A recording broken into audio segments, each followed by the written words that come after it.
Top 1 spot sa licensure examination for teachers secondary level nakuha na isang Cebuano na produkto ng Cebu Normal University. Kilalanin natin siya sa ulat ni Alan Domingo ng GMA Regional TV, Balitang Bisdak.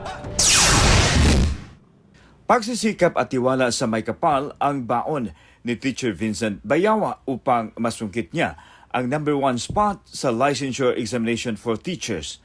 Nakakuha siya ng rating na 93.4% sa pasulit. Matapos malaman ang resulta ng exam, bumisita siya sa simbahan upang magpasalamat sa biyaya. Una sa tanan ay magkanakong pasalamat sa Ginoo sa dako kay nga blessings nga gihatag niya. This is really an answered prayer. Before sa result kay nisimba pa jud ko, and then I really asked to become a top notcher, to be honest, sa Ginoo. And then 7 o 8 a.m. kay 7-8 p.m. nadawat na ko ang result.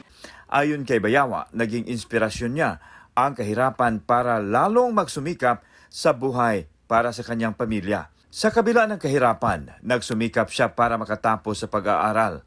Consistent first honor siya sa elementarya, valedictorian noong high school at magna cum laude sa kolehiyo.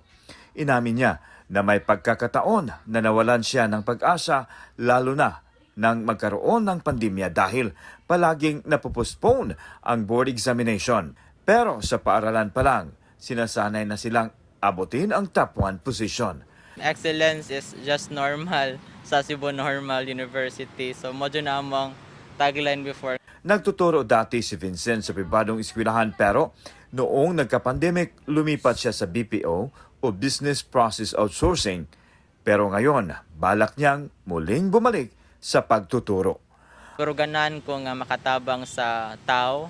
And then I wanted to be a blessing to students and to somehow change lives and, create an impact. Maliban kay Banawa na mayagpag naman sa eksaminasyon ang takers mula sa iba't ibang probinsya.